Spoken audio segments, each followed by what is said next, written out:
దేవునికి మహిమ కలుగుగాక. ప్రభు పేరట మీ అందరికీ వందనాలు, శుభాలు. మరణాత. ప్రభునందు ప్రియా దేవుని విశ్వాసమాన ప్రభు పేరట మరొకసారి మీ అందరికీ శుభాలు తెలియపరుస్తున్నాను. సమయంలో ప్రార్థన చేసుకుందాం. ప్రార్థన.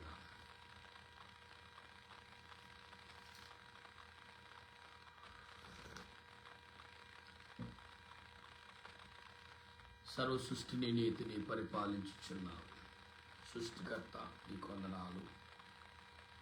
సమయంలో ప్రార్థిస్తుండగా ఈ ఆత్మ నడిపింపు మాకు దయచేసి నీ ఆలోచన చేత మమ్మల్ని బలపరిచి నడిపించమని, నీ సన్నిధి మాకు తోడుగా ఉంచమని, నీ రక్షణ ఆదరణ మాకు కలగచేయమని, నీ దీవెనతో మమ్మల్ని బలపరచమని, ఈ రాత్రాంతి కాల సుఖనిద్రించి సజీవులుగా మరొక నినమన నీ పాదములు ఎదుట ప్రార్థించకుండా మాకు దయచేసిన యేసుక్రీస్తు యొక్క దివ్యమైన నామమును అడుగుచున్నాను తండ్రి. ఆమేన్. తండ్రికును కుమారునికును పరిశుద్ధాత్మకును ఆది యందును ఇప్పుడును ఎల్లప్పుడు యుగ యుగంలో మహిమ మహామహిమ ఘనత కీర్తి ప్రభావము ఆయనకే కలుగును గాక. ఆమేన్. దేవాను అనాది వ్యక్తి అయినావు, నిన్నెవరునో కలుగ చేయలేదు, ఈ అంతటి నీవే కలిగినావు గనుక నీకు వందనములు. దేవాన్ని వెలుగువైనాం, అందుచేతనే సూర్య చంద్ర నక్షత్రములకు వెలుగునిచ్చినాం, జీవులలో కండ్లకు వెలుగునిచ్చినాం గనుక నీకు వందనములు. దేవాన్ని జ్ఞానమైనాం, అందుచేతనే దేవదూతలకు మనుషులకు జీవరాశులకు జ్ఞానం ఇచ్చినాం. అట్టి జ్ఞానం వలన అనేకమైన మర్మములు మాకు కనబడుచున్నవి. కనపడు తండ్రి గనుక నీకు మా వందనములు. ఆమేన్. సాతాను సర్పమా, సర్వకార్యములందు శ్రమలతో కూడిన చావు నీకు, నరులను బాధించినప్పుడు రాత్రిలో పడిన శిక్షపై పడి నీకు, ఇఫడేసు నది వద్ద ఉన్న భూతాలు కలిగిన దుర్గతి కలిగిన 7 నిమిషమాడతలను హింసని హర్మయోని గిద్దము అడులు నీ కడతరికనకు ఏమొట్టు కాయ నీకు, అగ్నికు మొదటి రాస నీకు. సాతానా, దురాత్ములారా, దెయ్యములారా, భూతములారా, పిశాచములారా, నాజరుడైన యేసుక్రీస్తు నామములో గద్దిస్తూ బంధిస్తున్నాను. ఆమేన్. సైన్యములకు అధిపతి యెహోవా పరిశుద్ధుడు పరిశుద్ధుడు పరిశుద్ధుడు, సర్వలోకము ఆయన మహిమతో నిండినది. ఆమేన్. వాక్యం చదువుకుందాం.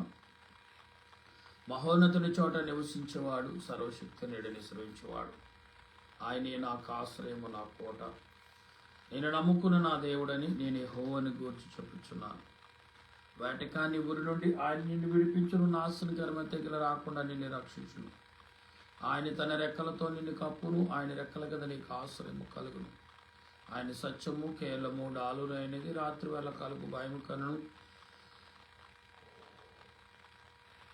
పగటి వేళ ఎగురు భవనముకైనను, చీకటిలో సంచరించు తెగులుకైనను, మధ్యాహ్నం మందు పాడు చేసి రోగముకైనను నీవు భయపడుకుందో. నీ పక్కన 1000 మంది పడిన, కుడి పక్కన 10,000 మంది కూడినాడు, అబ్బాయి ఎదుకు రాదు. నీవు కనులారా చూచుచుండగా భక్తిహీనులకి ప్రతిఫలము కలుగును. యెహోవా నీవే నా ఆశ్రయమని, నీవు మహోన్నతుడిని దేవుని నివాసస్థలముగా చేసుకుని ఉన్నావు. నీకు అపాయం రాదు, ఏ తెగులు నీ గుడారము సమీపించదు. నీ మార్గములన్నిటిలో నిన్ను కాపాడుటకు ఆయన నిన్ను గూర్చి తన దూతలకు ఆజ్ఞాపించను. నీ పాదములకు రాయి తగలకుండా వారు తమ చేతులతో నిన్ను ఎత్తి పట్టుకుదురు. నువ్వు సింహంలో నాగుపాములు దొరకదు, కొదమ సింహంలో భుజంగంలోనూ అనక దొరకదు. అతడు నన్ను ప్రేమించుచున్నాడు కనుక అతను తప్పించదని, అతను నా నామాన్ని ఎరిగిన వాడు కనుక అతను కనపరచదని, అతడు నాకు మొరపెట్టగా నేను అతనికి ఉత్తరమిచ్చిని. శ్రమలో నేను అతనికి తోడైంది, అతను విడిపించి అతను గొప్ప చేసేది, దీర్ఘాయుషను తృప్తిపరచదని, నా రక్షణ అతనికి చూపించదని. ఆమేన్. దేవుడి మాటలు మన హృదయాల్లో ఫలించేను గాక. ఆమేన్. ప్రభునందు ప్రియా దేవుని బిడ్డలారా, దేవుడు మనకు అనేక రకాలమైన ఆదరణ కలిగించేవారుగా ఉన్నారు. ఎందుకు అంటే ప్రభు చేసే కార్యాలు మనం ఎన్ని చెప్పుకున్నా కూడా అవి కొద్దివై అయి ఉంటున్నాయి. ఎందుకంటే ఆయన చేసే ప్రతి కార్యము మనుషులకు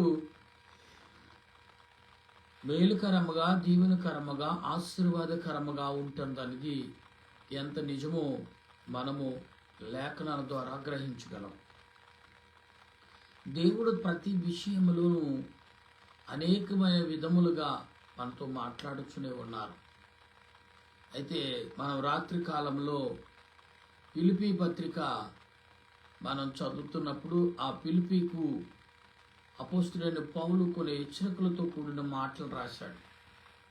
ఇవాళ బైబిల్ లేఖనము మనకు హెచ్చరికలను అనగా ఈ భూలోకంలో జీవిస్తున్న మనకు ఈ శాశ్వతమైన ప్రయాణము కాదు, మనకు జీవితకాల ప్రయాణం అనేది ఒకటి ఉంది. అంటే నీ జీవితం ముగించే సమయంలోకి నీ చేరవలసిన గమ్యానికి నువ్వు చేరుకోవాలి. ఇవాళ బైబిల్ మనకు సూచన చేసేది ఏదంటే నువ్వు చేరవలసిన గమ్యము ఇది కాదు, అసలైన గమ్యం వేరే ఒకటి ఉంది అని రుజువు చేస్తుంది. ఆ గమ్యం యొక్క దారిని కూడా చూపిస్తుంది బైబిల్ గ్రంథం.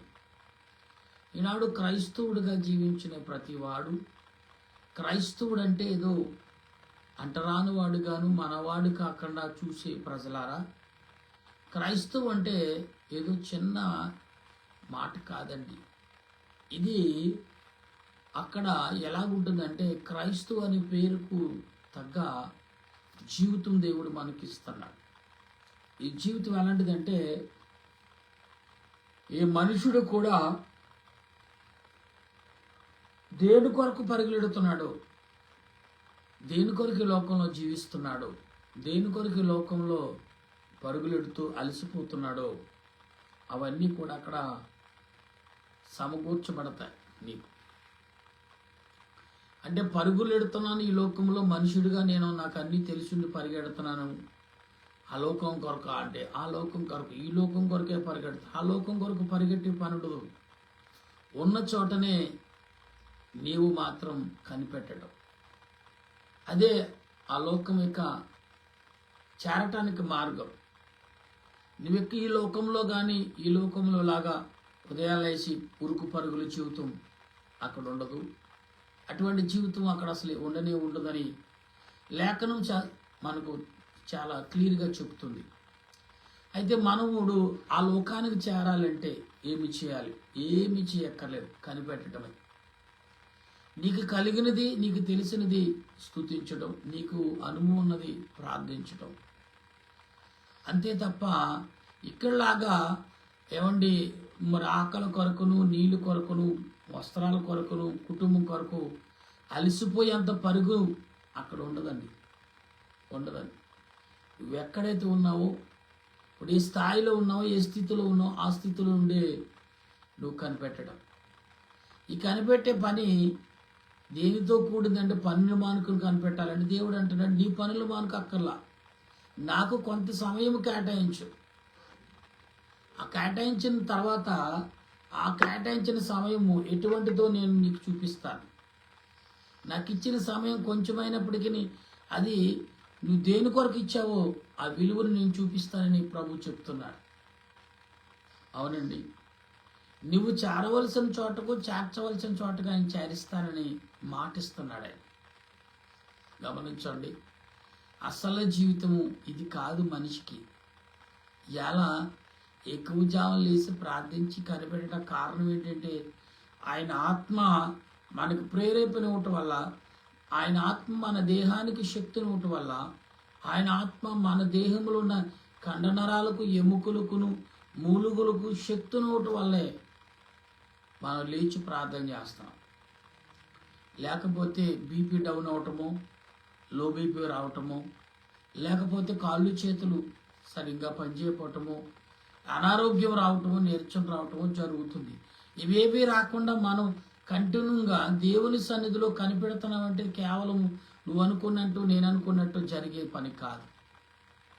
అది దేవుడు అనుకుని కుమారుని బలపరచాలి, ఈ కుమార్తెని బలపరచాలి అనుకుంటేనే మనకు మెలకు వస్తుంది.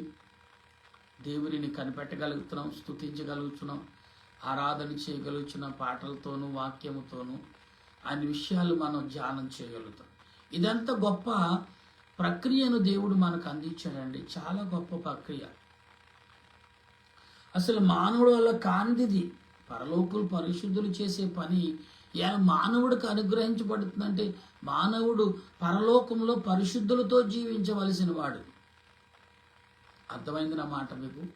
ఈ లోకంలో జీవించవలసిన కాదు, మానవుడు పరలోకంలో పరిశుద్ధులతో నివసించవలసిన వాడని దేవుడే స్వయముగా చెప్పుచున్న అంశం అండి. మనము ఆలోచించకపోతే నష్టపోతున్నాం అనేది ఎందుకు దేవుడు మొత్తుకుంటున్నాడు? బాబు మీరు గ్రహించండి, గ్రహించకపోతే నష్టపోతారని దేవుడు ఎందుకు చెప్తున్నాడు? ఇదేనా ఎప్పుడైనా ఆలోచించాం మనం? క్రైస్తవుడిగా మారాం కాబట్టి, క్రైస్తవుడిగా బాప్టిజం తీసుకున్నాం కాబట్టి మనం ప్రార్థన చేయాలి. క్రైస్తవుడిగా బాప్టిజం తీసుకుంటే పరలోక రాజ్యం చేరతాడు. నిజమే, అది ఎప్పుడు విశ్వాసముతో ఉన్నప్పుడు, నమ్మకం కలిగినప్పుడే ఆ ప్రక్రియ జరుగుతుంది. ఈలోగా నువ్వు జీవితము మరి నమ్మకానికి కోల్పోయి నమ్మకం వరకు జీవించకపోతే నీ పరిస్థితి ఏంటి? నశించిపోవటమేనా? లేఖనం చెప్తుంది, నమ్మి బాప్తిసం పొందినవాడు పరలోక రాజ్యంలో చేరవలసుడు చేరతాడు అనే విషయం చెప్తుంది. ఇప్పుడు మనము ఎప్పుడైతే ఒక నమ్మకాన్ని మనలోకి క్రియేట్ అయిందో ఆ నమ్మకము నీకు ఒక విశ్వాసాన్ని కనపరుస్తుంది. అప్పుడు పరలోకం ఏంటో నువ్వు చూడాలన్న ఆసక్తి కలిగిస్తుంది. అప్పుడు నువ్వు ఎప్పుడైతే పరలోకం ఏంటో తెలుసుకోవాలనుకున్నావో ఆటోమేటిక్గా నీకేం చేస్తుందంటే బాప్తిసం పొందుతావు. దీనికి పెద్ద ప్రక్రియ. మనం ఆటోమేటిక్గా మనం ఎప్పుడైతే పరలోక వారసులము, పరలోక జీవితం మనం కలిగి ఉన్నామని నువ్వు ఎప్పుడైతే దృఢముగా నమ్ముతున్నావో, దృఢ విశ్వాసముతో నువ్వు కలిగి ఉన్నావో ఖచ్చితంగా ఆటోమేటిక్గా పరలోక వారసుడిగా నువ్వు చిత్రీకరించబడతావు, తీర్చబడతావు. ఒక పసిబిడ్డ స్కూల్కి వెళ్ళినప్పుడు నర్సరీ, ఇప్పుడైతే కాలము కంప్యూటర్ కాలం వచ్చింది కాబట్టి మరి నర్సరీ అని అంటారు. అంటే ఆ కుమారుడికి 2 ఏళ్ళు దాటగానే 3వ ఏళ్ళలోనే ఆ నర్సరీని స్కూల్లోకి పంపిస్తే, ఎందుకంటే ఆ స్కూల్లోకి వెళ్ళి ఏమా చేయడు, అందరితో కలిసి ఆడుకుంటూ ఆ పిల్లలతో ఆయాలు ఉంటే ఖర్చు టయానికి భోజనం పెట్టి పంపుతారు. దీనికి లక్షల రూపాయలు ఈనాడు ప్రజలు కడుతున్నారు. కానీ మనిషి ఈ లోక యొక్క గణాంకాలను చూసుకుంటే ఒక మనిషి, ఒక స్త్రీ, ఆడపిల్ల కానీ మగపిల్లడు కానీ 5-6 ఏళ్ళలోపు వయసు వచ్చిన తర్వాతే స్కూల్కి వెళ్ళాలి. ఎందుకంటే అతడు అమ్మ నాన్న అని తెలిసినప్పుడు అప్పటి వరకు కూడా స్కూల్కి వెళ్ళటానికి అవకాశం లేదు. ఎందుకంటే ఈనాడు లేఖనం చెప్తుంది, వారి తర్వాత సమాజం కూడా గ్రహించేది కూడా అదే. కానీ ఇప్పుడు అలాగ లేదు. ఎలాగో తెలుసా? కంప్యూటర్ కాలం. వాడికి 2 సంవత్సరాలు కానీ 3 సంవత్సరాలు కానీ రాగానే ఎక్కడ వేస్తున్నారు? స్కూల్లో వేస్తున్నారు, ₹1,00,000 సుమారు కట్టి. ఎందుకు అంటే నా కుమారుడికి జ్ఞానము మేము చదువులో రూపంలో చెప్పాలి. తల్లిదండ్రులు ఏం చేస్తున్నట్టు? ఆల్రెడీ ఇవ్వవలసిన జ్ఞానం అంతా దేవుడు సమకూర్చాడు. అది తల్లిదండ్రుల ద్వారా మొదట జరగాలి. కానీ ఇప్పుడు తల్లిదండ్రులు కనీసం మా పాత్ర అయిపోయింది, ఇప్పుడు మా పాత్ర కాదు, చదువు చెప్పే గురువుల పాత్ర. వాడి జ్ఞానం వాళ్ళు నేర్పాలి, తల్లిదండ్రులు ఏమి నేర్పరు. డబ్బు సంపాదిస్తారు. ఒరి బాబు ఇదిగోరా, ఇప్పుడు మొదలుకొని నీవు మా మధ్యన 25 సంవత్సరాలు 20 సంవత్సరాల వరకు కూడా నీవు ఒక మిషన్ మాదిరిగా వాళ్ళ చేతిలో నేను పెడుతున్నా. అంతేగాని తల్లిదండ్రుల యొక్క ఆత్మీయ జ్ఞానము, ఆత్మీయ నడిపింపు తల్లిదండ్రులు నేర్పట్లేదు, అసలే చెప్పట్లేదు. మరి భక్తిపూర్వకంగా పరలోకం ఉందని వాడికి ఎలా తెలుస్తుంది? గురువుల దగ్గర చెప్పాలా? అవి కొన్ని మాత్రమే ఉన్నాయి స్కూళ్ళు. అవునండి, మదర్ తెరిసా స్కూళ్ళు ఉంటే, ఆ సెంట్ మేరీ స్కూల్లో అయితే వాళ్ళు మంచినీళ్ళు తాగిన ప్రేయర్ చేస్తారు, వాక్యం మరి ఆ పాఠాలు చెప్పినప్పుడు ప్రేయర్ చేస్తారు, పాఠాలకు వెళ్ళే ముందు ప్రేయర్ చేపిస్తారు. పర్లేదు. అంటే ఒక పద్ధతిగా దేవుడు ఉన్నాడు, దేవుడు నీ మాటలు వింటాడు, దేవుని ఎదుట నువ్వు ఉన్నావు అది ఆ యొక్క సమస్త వారి గ్రహించారా? ఉన్నవాళ్ళు ఎవరు గ్రహించలేదా? అందరికీ తెలుసు. దేవుడు వింటాడు, దేవుడు ఉంటాడు, నీతో నడుస్తున్నాడు, అందరికీ తెలుసు. కానీ గ్రహింపలేక ఉన్నారు. మన ఇండియాలో అయితే అసలు సమస్య లేదు. అబ్బో, ఇక్కడి నుంచి అక్కడికి ఒకవేళ మనం మొక్కవలసి వస్తే ఎంతమందికి మొక్కాలో, ఎన్ని రకాలుగా మనం ఆరాధించాలో మనకే తెలియదు. అంత పరిస్థితులు మనం ఉన్నాం ఈ రోజున. నా ప్రియమైన దేవుని బిడ్డలారా, ఈ ఉదయ కాలంలో దేవుడు నిన్ను నన్ను ప్రశ్నిస్తున్నాడు అనే విషయాన్ని మర్చిపోతున్నావేమో. నిన్ను నన్ను ప్రశ్నిస్తున్నాడని మర్చిపోతున్నావేమో. ఒకసారి గ్రహించండి.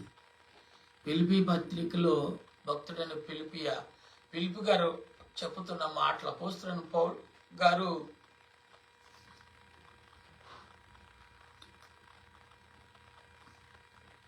ఆయన ఎందుకు చెప్తున్నాడు ఆ మాటలు అంటే, మనుషులకు కావలసిన జ్ఞానము, ఆత్మీయ సలంపులు అది తల్లిదండ్రుల నుంచి రావాలి. తల్లిదండ్రులకు దేవుడిచ్చిన బహుమానం పిల్లలు. వాళ్ళకి అటువంటి జ్ఞానం నేర్పకుండా ఈనాడు తల్లిదండ్రులే ఏమి నేర్పుతున్నారంటే, సాతానిక క్రియలు. ఒరే బాబు ఇది కూడా ఇదే నీకు నేర్పుతుంది అంటున్నారు. లేఖనం అలా చెప్పట్లేదు. నీకంటే ఒక రాజ్యము, నీకంటే ఒక లోకము, అది పరిశుద్ధులతో పాటు నువ్వు నివసించవలసిన వాడు కాబట్టి ఇదిగో అని లేఖనం చెప్తుంది. ఇది మనము ఒకవేళ చిన్నప్పటి నుంచి క్రైస్తవులు కొందరు కొన్ని సంఘాల్లో చిన్నప్పుడే పసిబిడ్డగా ఉన్నప్పుడే బాప్తీసాలు దేవునికి అప్పగించారు. చాలా మంచిది.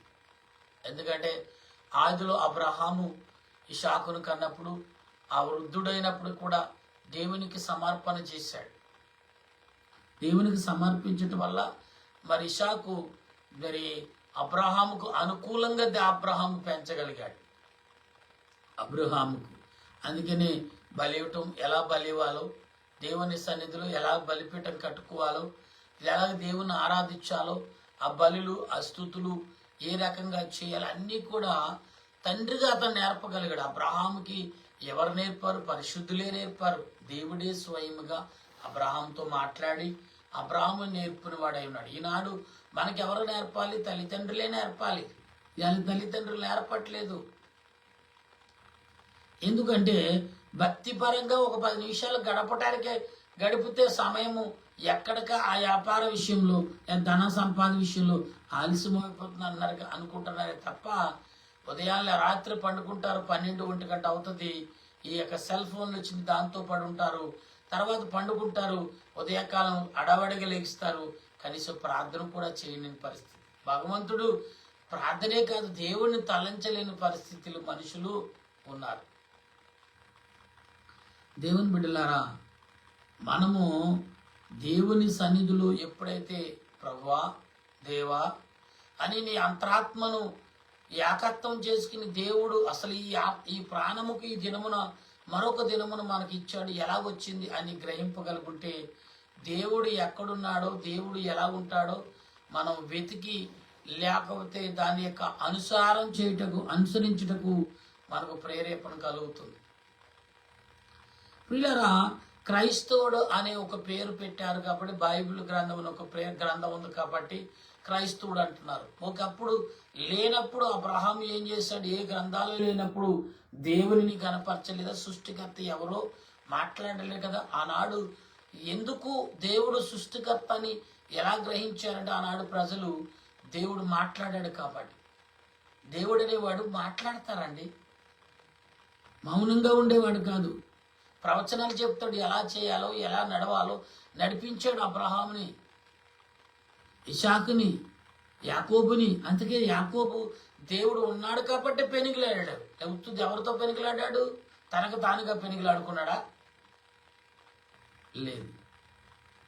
ఇవాళ మనం దేవునిని స్తుతించకపోతే నష్టపోయేది మనమే అనే విషయం మాత్రం మర్చిపోతున్నాం. ఇక్కడ భక్తుడు ఫిలిప్పి గారు మాట్లాడుచున్న మాటల్ని మనం ఒకసారి బైబిల్ గ్రంథంలో గ్రహించినప్పుడు ఇక్కడ ఏం మాట్లాడతాడు ఆయన అంటే, లేఖనం చెప్తుంది ప్రియులారా, మనము గ్రహించలేకపోతే నష్టపోయేది మనమే. ఎందుకంటే మనము ఆత్మ సంబంధమైన విషయాలు లేక మనము ఎలాగున్నాము అనేది మనము ఆలోచన కలిగి ఉండవాలి. ఎందుకు అంటే దేవుడు ఎందుకు ఆ రకంగా మాట్లాడుచున్నా, మిమ్మల్ని అపేక్షించుచున్నా ఇక్కడ అంటున్నాడు చూడండి. మీ ప్రార్థన వలనను యేసుక్రీస్తు ఆత్మ వలన సమృద్ధిగా కలుగుట వలనను ఆ ప్రకటన నాకు రక్షణార్థముగా పయనించిన నేను ఎరుగుదును. అంటే ఏమంటున్నాడు ఇక్కడ? దేవునిని స్తుతించుట వలన, దేవునిని గణపరచుట వలన నాకు వచ్చే విశ్వాసము, నాకు వచ్చే ఒక మార్గదర్శన ఏముందంటే, నీవు పరలోకములోకి ఎక్కి రమ్ము అని పిలుస్తున్న పిలుపు వినపడుతుంది. అంటే మనిషి జీవితము ఇదే కాదండి, మరొక జీవితం ఉన్నది. నిన్నటి కాలంలో, ఉదయకాలంలో చెప్పాను, రాత్రి కాలంలో కూడా చెప్పాను. అంటే ఈనాడు ఈ కడవరి దినాల్లో పిల్లలు ఆల్రెడీ 2026లో ఏదైతే జరుగుతుంది అని చాలా నిపుణులైన వారు చెప్తున్నారో, సన్నిధి పరులు చెప్తున్నారు, ప్రార్థనా పరులు చెప్తున్నారు, ముందు చూపుగా ఆల్రెడీ జరుగుతున్నాయి. మరి ఎక్కడ లండన్లోనే ఎక్కడో సునామీ వచ్చిందండి నిన్న. చాలా ఎత్తులో అది సునామీ ఎగిరెగిరి పడుతూనే ఉంది. ఎందుకు అంటే ప్రియులారా, అగ్ని పర్వతాలు పగిలి అంట. అలాగే ఉక్రెయిన్ రష్యా మరలా యుద్ధము ఆల్రెడీ మరలా ఎక్కువైందని అంటున్నారు. అంటే ఏం జరుగుతుంది లోకంలో? మనుషులు దేని కొరకు పోరాడుతున్నారు, దేని కొరకు పరుగులెడుతున్నారు? ప్రకృతి ఏం చెబుతుంది? ఒరే బాబు అని విశ్వాసముకు, లేకపోతే నరులారా అని గద్దిస్తుందంటే అవును, బతిమాలంతకాల బతిమాలి చెప్పింది. ఇప్పుడు బతిమాలట్లా దేవుడు ప్రకృతి ద్వారా కూడా మనుషుల యొక్క నేత్రాలను, పాపనేత్రాలు లేకపోతే అవివేక నేత్రాలు, అనాలోచన నేత్రాలను దేవుడు తెరిపించుచున్నాడు ప్రకృతి ద్వారా. మన నేత్రాలు ఏమైపోయినాయి? పాపముతోనూ, అవివేకతోనూ, అనాలోచనతోనూ, కోపముతోనూ, ద్వేషముతో కప్పబడుతున్నాయి నేత్రాలు. ఇవి నేత్రాలు తెరవబడాలి. ఈ నేత్రాలు తెరవబడాలంటే ఏం చేయాలి? ఖచ్చితంగా పౌలు గారు మరి పిలిపి గ్రంథానికి, పిలిపి సంఘానికి చెప్పినట్టుగా మనకు కూడా దేవుడు ఈ మాటలు బోధిస్తున్నాడు.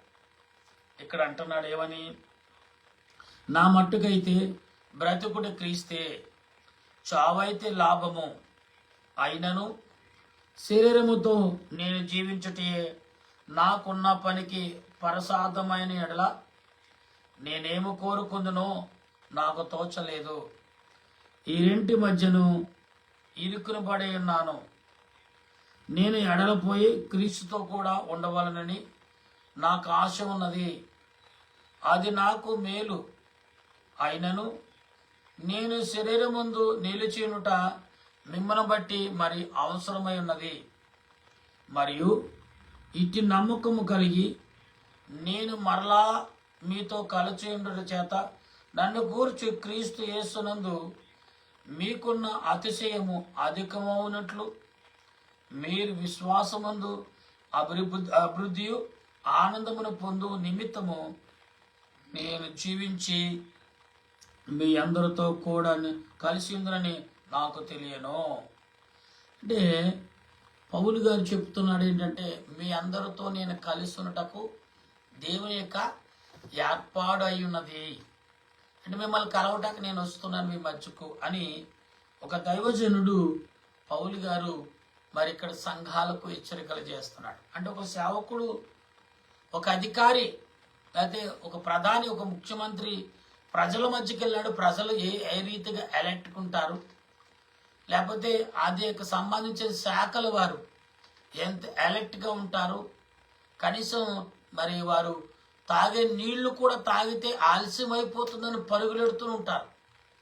ఎందుకంటే ప్రధాని వస్తున్నాడు, ఆయనకు కావలసిన జాగ్రత్తలు, ఇతడు ప్రజలను పరిపాలించే నాయకుడు, ఆయనకి ఎటువంటి ఇబ్బందులు కలగకూడదు అనే విషయంలో పరుగులెడుతూనే ఉంటారు. ఎందుకని? ఈ లోకాన్ని ఏలే అతను, ఈ లోక ఏలే అతని కొరకే ఇన్ని పరుగులెడుతున్నప్పుడు సర్వ సృష్టిని ఏలుబడి చేస్తున్న ఆయన కొరకు ఎన్నిసార్లు పరిగెత్తాలి, ఎన్నిసార్లు స్తుతించాలి, ఎన్నిసార్లు కనిపెట్టాలి, ఎన్నిసార్లు ప్రార్థించాలి, ఎన్నిసార్లు స్తుతి చేయాలి, ఎన్నిసార్లు ఆయన వైపుకు ఎప్పుడు వస్తాడని కాయలు కాసిలాగా ఎదురు చూడాలి. ఒక నాయకుడు వస్తున్నాడు పలానా టయానికి అయినట్టు ఒక 10-20 నిమిషాలు ఫ్లైట్ కానీ అటు ఇటు అయిందనుకోండి, ప్రజలందరూ ఆకాశం వైపు చూస్తారు. ఆ ఫ్లైట్ ఎప్పుడు వస్తుందా అని, ఎప్పుడు ల్యాండ్ అవుద్దా అని కెమెరాలు కూడా పెడతారు ఆ ల్యాండ్ సమయంలో.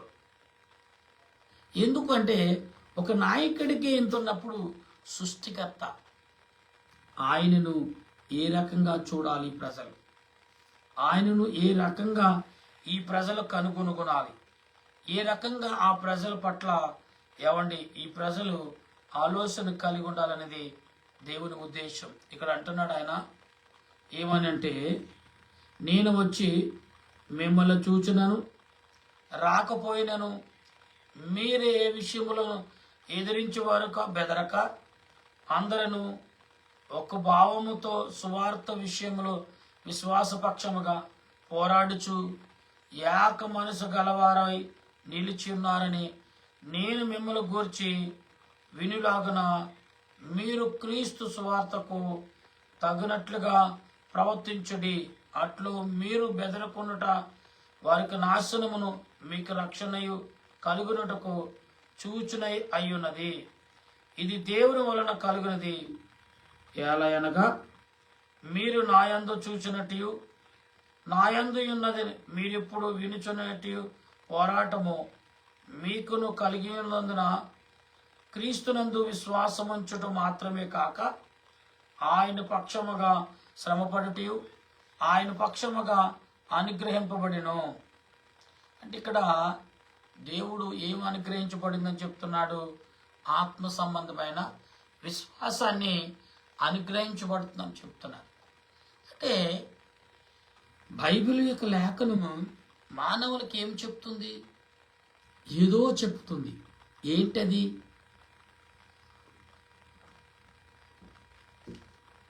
అది నువ్వు గ్రహించున్నాడు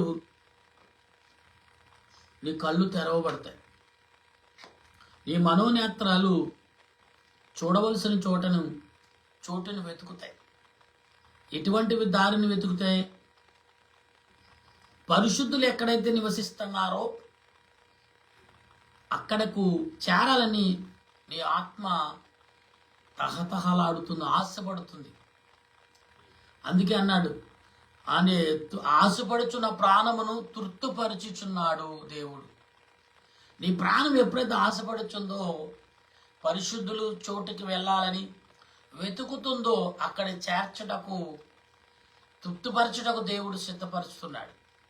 అందుకనే దేవదూతలు అంటారంట, ప్రభు అదిగో ఒక మనిషి యొక్క ఆత్మ వెతుకుతుంది కాబట్టి వెళ్ళి దారి చూపించండి అని చెప్తారంట ప్రభు. ఎందుకు దారి చూపించాలి మనుషుడు అంటే? ఇవాళ మనుషుడు దారి తప్పకుండా ఎలర్ట్గా ఎవరున్నారంటే సాతానుకు అంటే దేవుడే ముందు ఎలర్ట్గా ఉంటాడు. కానీ దేవునికంటే వేగంగా ఉండాలని సాతాను గారు తన ప్రయత్నం తానే చేస్తున్నాడు. ఎందుకంటే పరిశుద్ధులతో మానవుడు జీవించేటకు ఆలోచన కలిగి ఉంటే భూమి మీద సాతాను యొక్క ఆటలు సాగనవడు ప్రతి మానవుడు తెలిసిపోతుంది. కాబట్టి మిలిటరీలో చేరిన వాడికి మిలిటరీ ట్రైనింగ్ ఎందుకు ఇస్తారు? అతడు మిలిటరీలో ఉన్నంత కాలం అన్ని విషయాలు కొన్ని 1-2-3 సంవత్సరాలు అన్ని ట్రైనింగ్ ఇస్తారు. అంటే ఈ లోకంలో నీవు పరలోకంలో ఏమి జరుగుతుందో ట్రైనింగ్ తీసుకున్నావంటే కాదు, దేవుడే ఆత్మ సంబంధమైన కనిపెట్టడము, స్తుతించటము, ఆరాధించటమే ఇదే ట్రైనింగ్ దేవునితో. పరిశుద్ధులు పరలోకంలో ఏం చేస్తారంటే వారి స్తుతించటం, విజ్ఞాపన చేయటం, కనిపెట్టడమే వారి పని. ఆ పనిలో నువ్వు కూడా పాలు భాగస్తులు వాడివై అందులో భాగస్తుడిగా ఉండటానికి దేవుడు నేను నియమించుకున్నాడని ఆ సంగతి నీకు తెలుసా? చాలా ఊరుకోడు సార్, మీరు భలే చెప్తారు. దేవుడు మమ్మల్ని ఏర్పరచుకున్నటువంటి పిచ్చోడా, దేవుడు ఏర్పరచుకున్నాడు కాబట్టి నీవు నేను ఇవాళ కనిపెడుతున్నాం, ప్రార్థన చేసుకున్న అనేకుల కొరకు నీ సహోదరులుగా నీ రక్త సంబంధులుగా భావించమని ఆయన స్తుతించమంటున్నాడు. అలాంటి వారినే దేవుడు ఏం చేస్తే ఏర్పరచుకుంటాడు. అబ్రాహామును ఆనాడు కాలంలో ప్రజలు లేరు, అబ్రాహాము ఒకడే ఉన్నాడా? కాదే. అబ్రాహాము హృదయము నీతిని యథార్థతను వెతుకుతుందండి. అయితే అన్యుడైనప్పటికీ విగ్రహాలు చేసుకుని బ్రతుకువాడికి కూడా పరిశుద్ధాత్మను వెతుకులాడుతుంది ఆత్మ. అంటే అప్పుడు ఆ దేవుడు ఆత్మను గ్రహించి అబ్రహాంతో మాట్లాడాడు. అందుకనే నీ హృదయం ఎవరి కొరకు ఎదురు చూడాలి? ప్రభు యొక్క కొరకు, ప్రభు పిలుపు కొరకు, ప్రభు రాకడ కొరకు నీ హృదయం కనిపెట్టుకుని ఉండాలి. అప్పుడే ఈ లోకంలో మనుషులు తన జీవితము, ప్రయాణము ఎంత సంతోషంగా, ఎంత ఆనందంగా, ఎంత చక్కగా నడిచిపోతుంది. అందుకే అంటారు ఏమని, అది నీవు ఆనందంగా ఉండాలని, ఉల్లాసముగా, ఉత్సాహముగా జీవించుటకు దేవుడు తన ప్రణాళికను నీ మీదకు సహాయముగా పంపించుచున్నాడు అని అంటారు. అంటే కుడి పక్కన ఒక దూత, ఎడం పక్కన ఒక దూత, వీరు ఏం చేస్తారంటే నిన్ను బలపరచటమే వారి పని. అవునండి, నీ హృదయాన్ని పరలోక రాజ్యంలో పరిశుద్ధులతో చేర్చటమే వారి పని. ఎవరి పని? దేవదూతల పని. అందుకే దేవదూతలు నువ్వే పాపములో పడకుండా మ్యాక్సిమం నిన్ను పరిశుద్ధులుగా నిలుపుటకు, పరిశుద్ధులుగా జీవింపచేయటకు దేవదూతలు ఎన్ని పాటలు పడతారో తెలుసా? నువ్వు తల్లి గర్భము నుండి బయటకు వచ్చే వరకు కూడా ఎన్ని వచ్చిన తర్వాత వారి తిప్పలు చూడాలి, దేవదూతల తిప్పలు. వీటిని మనుషుడిని ఎంతగా కనురెప్ప వేయకుండా వారు కనిపెట్టుకుంటూ చూస్తారు. నువ్వు మాత్రం నిద్రపోతావు, రెస్ట్ తీసుకుంటావు. నీకు చిన్న అలసడు వస్తే మెలకు వస్తుంది, కానీ వాళ్ళు మెలకుగా నీకు ఎటువంటి అలసట లేకుండా కాపాడేవారు ఎవరంటే వాళ్ళే. నీ చిన్నపిల్లలు అప్పుడప్పుడు మనం నిద్రలో పడుకున్నప్పుడు చూసిన వాళ్ళే నవ్వుకుంటూ ఉంటారు, వారికి వాళ్ళే కేరింతలు కొట్టుకుంటుంటారు. అంటే పరిశుద్ధులతో వారు ఏం చేస్తున్నారు? సంచారం చేస్తున్నారు, వారితో మరి మాట్లాడుతున్నారు, వారి యొక్క క్రియలు వారు చూసుకుంటున్నారని అర్థం.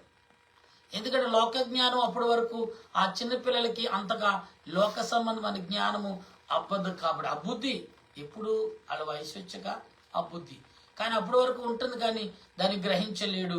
గ్రహించేది ఏంటంటే పరిశుద్ధులతో జీవించడం, పరిశుద్ధ ఆత్మతో నడవటం, ఇదే గ్రహింపు కలిగి. ఎందుకంటే ఆ పరలోక హృదయం కలిగిన పసిబిడ్డలు ఉంటారు కాబట్టి వారికి అదే కనబడుతుంది. కానీ ఇప్పుడు మనం ఉన్న దానికంటే 1000 రెట్లు సంతోషంగా ఉంటారు వాళ్ళు పసిపిల్లలు. అవునండి, ఎందుకంటే పరిశుద్ధులు వారికి కనపడతారు, దేవదూతలు వారికి కనపడతారు కాబట్టి వారితో ఆడుతూ పాడుతూ చక్కగా ఆనందంగా ఉంటారు. ఈనాడు ప్రతి మనుషుడు ఆనందాన్ని కొరకు ఏమి చేస్తున్నాడు? ఏమి చేయదు, కనిపెట్టడమే. ఏం చేయాలి? కనిపెట్టాలి, దేవునిని స్తుతించాలి. అంటే దేవుడు ఎవరు? ఇవాళ మనం ఆయా స్థలాల్లో వెళ్ళినప్పుడు మునులు అని ఒక తపస్సు చేసే దాసులు వీళ్ళుంటారు, ఏంటి సన్యాసులు. వాళ్ళు చేసేది ఏంటంటే దేవుడు ఎలాగుంటాడు, ఏ రకంగా ఉంటాడు, ఏ శక్తి కలిగి ఉంటాడు అని, ఏ రూపం కలిగి ఉంటాడో కనిపెట్టడం, దాని విషయాల్లో కొన్ని ఆయన ఇచ్చే శక్తులని పొందటమే వారి పని. అందుకే వాళ్ళు మరి నిద్ర ఆహారాలు మాని దేవుడు ఎలా ఉంటాడో కనిపెట్టడానికి ప్రయత్నం. ప్రాణం పోయినా సంతోషమే, దేవుని రూపాన్ని కలిగి ఉండాలని ఇలా ప్రతి వారు కూడా చేసే పని అది. కానీ ఎవరికి కూడా ఏ రకంగా కూడా ప్రయత్నం అంటే విశ్వాసముతో కూడిన, నమ్మకంతో కూడిన ప్రయాణం చేసినప్పుడు ఆటోమేటిక్గా 1,00,000లో ఒకరిని పట్టుకున్నట్టుగా దేవుడు ఒక్కొక్కరిని వేరుతూ ఉంటాడు. అందుకబట్టి ఈరోజు నీవు నన్ను ఏరటం అంటే ఆత్మ. ఆనాడు రాజులైన వారు, దేవుని యందు లోబడిన వారు, వారి యుద్ధాలు ఎలా చేయాలో దేవుడు నేర్పాడు, సూచించాడు. కాబట్టి యుద్ధశూరులే ఎంచుకున్నాడు. ఆ యుద్ధశూరులు చాలు అనుకుని నేను కతిమైన వారిని పంపేయమన్నాడు. ఎందుకంటే వీళ్ళు చాలు, ఎందుకంటే వీరు పరిశుద్ధాత్మతో నింపబడి పరిశుద్ధాత్మ యొక్క శక్తిని పొందగలన బలవంతులు అని వారిని ఏర్పరిచాడు. ఈనాడు నువ్వు ఎటువంటి బలాన్ని పొందుకున్నావు? నీ 60 ఏళ్ళ జీవితంలో, 50 ఏళ్ళ జీవితంలో, లేదా 30 ఏళ్ళ జీవితంలో, లేదా 20 ఏళ్ళ జీవితంలో, ఈ 15 సంవత్సరాల జీవితంలో ఏమి పొందుకున్నావు? ఆత్మ సంబంధమైన క్రియలు మాత్రం కలిగి ఉన్నామంటే అసలు ఆత్మ సంబంధమైన విషయాలు 0 కనబడుతుంది. కానీ ఇప్పుడిప్పుడే మనకు మరి ఆనందం వస్తుందంటే 1-2% ఆత్మ నిమిత్తము పరుగులెడుతున్న వ్యక్తుల్ని, తల్లిదండ్రుల్ని మనం చూస్తున్నాం. కాబట్టి ఇవాళ కొంతైనా విశ్వాసముతో ఈ రకంగా బోధించడం జరుగుతున్నది. ఎందుకంటే నశించిపోవటం కాదు, నువ్వు జీవించాల్సిన జీవితం పరిశుద్ధులతో వారితోటే నువ్వు నడవాలి, వారితోటే జీవించాలని దేవుని ఉద్దేశం. అందుకే ఈ ఉదయ కాలంలో ఈ లేఖనము ఈ రీతిగా నీకు నాకు ప్రకటన చేస్తుంది. ఈ ప్రకటన ఎటువంటిదంటే ఆత్మ సంబంధమైన ప్రకటన. ఈ ఆత్మ సంబంధమైన ప్రకటన ఎటువంటిదంటే నిన్ను నన్ను పరలోకంలో చేర్చమే ఇది పని. కనుక నా ప్రియమైన దేవుని బిడ్డలారా, ఈ ఉదయ కాలంలో వింటున్న మీరు గాని నేను గాని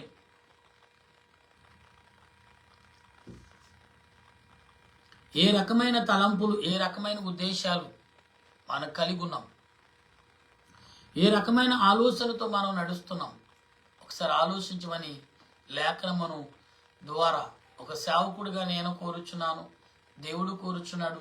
పరిశుద్ధులు కూడా మీరు రండి, నరులారా పైకెక్కి రండి అని దేవుడు పిలిచినట్లే పరిశుద్ధులు కూడా మనల్ని పిలుస్తున్నారు. ఇది గమనించగల మనసును పరిశుద్ధాత్మ దేవుడు ఈ ఉదయ కాలంలో మనందరికి అందించును గాక. ఆమేన్. ప్రార్థన చేద్దాం. దయగల ఓ మా ప్రభా, నీకు వందనాలు తండ్రి. నిజమే కాదు ప్రభా, నువ్వు చేర్చిన క్రియలు గ్రహించలేక నాయన అనేకమైన విధములుగా శోధన వేదనలో పడి నిజమైన వెలుగును, నిజమైన రక్షణ, ఆదరణ, నీ సన్నిధి యొక్క భాగ్యము, నీ ఆలోచన క్రియలు ప్రభా ఈనాడు ప్రజలందరికీ దయచేయమని, నీ ఆలోచనతో నింపమని, నీ ఆత్మ నడిపిమును సమకూర్చమని ప్రార్థన చేస్తున్నాను. ఓ దేవా, ఓ పరలోక రాజా, నీకు వందనాలు తండ్రి. ఈ సమయంలో మేమేమై ఉన్నామో అది నీ చిత్తము, మా ఉద్దేశము కాదు, నీ ఉద్దేశాన్ని బట్టి నెరవేర్చి నడిపించమని, నీ దీవెన యావత్తు ప్రభా ఈనాడు కనిపెడుచున్న వారును, ప్రార్థించుచున్న వారును, అపోస్తలుడైన పౌలు గారు చెప్పినట్టుగా ఎందరైతే నడుచుకుంటున్నారో వారికి, వారి కుటుంబాలకును గొప్ప మేలును, ఆశీర్వాదమును సంపాదించుకునే కృపను దేవా అనుగ్రహించున్న తండ్రి, నీకు స్తోత్రాలు. ఈనాడు ప్రభ గాలిలోని కనపడకుండా ఆత్మ తలంపులు కలిగిన వాడము. అలాంటిది ఈరోజు ఆత్మ తలంపుల నిమిత్తమే మనకు ఒక ఆశీర్వాదం అనే క్రియను దేవుడు సమకూరుస్తున్నాడంటే ఎంత సంతోషమో ప్రభా. నిజమే కదా. ద్వేషముతోనూ, అసూయతోనూ, అక్రమతోనూ, అన్యాయముతోనూ గొడవలాడుకుంటూ నేను ఎక్కడికి ఆధారం లేని మనుషులుగా జీవించడం, నీ ఆలోచన క్రియలు యావత్తు కూడా అనుగ్రహించి బలపరచమని నీ దేవుని దాసుడైన ప్రభు నేను ప్రార్థిస్తుండగా నాయన, మా స్నేహితులకు, మా బంధుమిత్రులకు ఇటు కార్యమును కనిపెట్టగల మనసును, ఆరాధించే మనసును అనుగ్రహించమని, నీ సన్నిధి యొక్క భాగ్యం మాకు దయ చూపించమని, ఎందరైతే ఉదయ కాలంలో ప్రభా నీ పాదములు ఎదుట స్త్రీ పురుషులుగా, చిన్నలు పెద్దలుగా నీ సన్నిధిలో ప్రార్థన చేస్తున్నారు, ప్రతి వారికి కూడా నీ రాకడ జరిగింది. ఎందుకంటే ప్రభా పలానా చోటుకి వెళ్తే పలానా జరుగుతుంది, పలానా చోటుకి వెళ్తే ఇది దొరుకుతుంది అనే ఆలోచనలోకి వచ్చినాడు. దేవుడే సర్వమును అనుగ్రహించి అట్టి రీతిలో ప్రభా మమ్మల్ని నేర్పుటకును, నేను ముందుకు సాగించుటకును నడిపించుచున్నావు. అందుకు నీకు వందనాలు చెల్లిస్తూ నీ ఆత్మ నడిపింపును, నీ ఆలోచన క్రియలు, నీ ఆత్మ సహాయమును ప్రతి వారికి దయచేయమని ప్రార్థన చేస్తున్నాను. ఎందుకంటే ఎవరు నశించిపోవటం నీకు ఇష్టం లేదు. అందరూ రక్షించబడాలి, అందరూ నీ బిడ్డలుగా జీవించాలి. ఈ లోకములో, నీ రాజ్యములో కూడా పరిశుద్ధులతో ఏకత్వం కలిగి స్తుతించుటకు సహాయమును అందించమని నీ దేని దాసుడి నేను చేర్చున్న నా ప్రార్థన ఆలకించి దేవాన్ని సహాయమును మాకు దయ చూపించమని, నీ మేలుతో, నీ ఆలోచనతో బలపరచమని, నీ సన్నిధిని మా అందరికును మాకును కలగజేయమని, ఆత్మరూపుడు రక్షణకర్త అయిన యేసుక్రీస్తు యొక్క జీవమైన నామములో అడుగుచు బ్రతిమాలుచు ప్రార్థిస్తున్నాను తండ్రి. ఈ సమయంలో ఇదిగో ప్రభా బైబిల్ మిషన్ యొక్క మహాసభలు 25, 26, 27 జరగనున్న మహాసభలను మీరును పరిశుద్ధులుగా స్థలంలో సంచరించి అనేకులను స్వస్థపరచాలని, రాత్రనగా పగలనగా నిలబడి నీ ఆలోచనతో నీ ఆత్మ నడిపింపుతో నడిపించమని, నీ దీవెన యావత్తు కూడా మాకును మా బిడ్డలకు కలగజేయమని సహాయకారుడుగా నేను కోరుచు ఈ ఉదయ కాలంలో ప్రభు ప్రతి వారి ప్రార్థన, వారి విజ్ఞాపన, వారి స్తుతులు, ఉద్యోగంలోకి వెళ్ళిన వారికి నీ సహాయము, సోదరులో ఉన్న వారికి విడుదల, చదువుతున్న వారికి ఉద్యోగాలు, ఇంటర్వ్యూలు, అనేక రీతిలుగా ప్రయాణం చేస్తున్న వారికి మేలుకరము దీవెనకరముగా అనుగ్రహించండి. అలాగే దేవా మరి ఆత్మీయత అనేది ఆత్మీయ నడిపింపు ఇవ్వటకును సహాయం చేయటకును నీ ఆలోచన యావత్తు కూడా అంగీకరించమని ఓ దేవా ఓ ప్రభువా నీ కొందనాలు చెల్లిస్తూ ఈ ఉదయ కాలంలో నీ ఆలోచన క్రియలు నీ ఆత్మ నడిపింపును కలగజేసి నీ సహాయం దయ చూపించమని దేనినైనా దీనదాసుడైన నేను ఆత్మ నడిపింపును ఆత్మశక్తిని కలగజేసి ప్రతి వారిని, ప్రతి గ్రామస్తులను, ప్రతి పట్టణస్థులను, ప్రతి దేశస్థులను, ప్రతి నాయకుడుకును నీ ఆత్మ నడిపింపు దయచేసి నీ వాక్యమైన ఉపదేశము ప్రతి వారు పొందుకున్నట్లు నీ సహాయం అనుగ్రహించమని తండ్రివైన దేవా నీ కొందనాలు నాయన. లోకరక్షణకర్త నీకు స్తోత్రాలు. ఈ సమయంలో ప్రార్థిస్తుండగా నా ప్రార్థన ఆలకించి నెరవేర్పు దయచేయమని క్రీస్తు పరిశుద్ధమైన నామమున అడిగి బ్రతిమాలి ప్రార్థిస్తున్నాను మా పరమ తండ్రి, ఆమేన్. పరలోక మా పరమ తండ్రి, నీ నామను పరిశుద్ధపరచునుగాక, నీ రాజ్యం వచ్చునుగాక, నీ చిత్తం పరలోకమందు నెరవేరినట్లు భూమి మీద నెరవేరునుగాక. వాణిద్రుడిని మాకు దయచేయం. మన ప్రార్థన చేసిన వారిని క్షమించిన ప్రకారం మా ప్రార్థన క్షమించము, శోధనగా కింద తప్పించము, రాజ్యము శక్తి మహిమా నిరంతరం నా తండ్రి, ఆమేన్. ఏసురత్నమే జయము, అపవాదికులం ప్రవేశరత్నమే జయము, అపవాదికులం సంపూర్ణ విజయము, అపవాదికనంత కలాశనం. హల్లెలూయా హల్లెలూయా, స్తోత్రం స్తోత్రం, ఆమేన్ ఆమేన్. మన తండ్రి అయిన దేవుని కృప, త్రియేక దేవుని సహాయం, పరిశుద్ధ ఆత్మ ఆదరణ మీకు, మీ బిడ్డలకు, మీ కుటుంబాలకు, మీ జీవితాలకు తోడుగా ఉండి ముందుకు నడిపించి బలపరచును గాక. ఆమేన్ ఆమేన్ ఆమేన్. మీ అందరికీ మరొకసారి మరణాతా.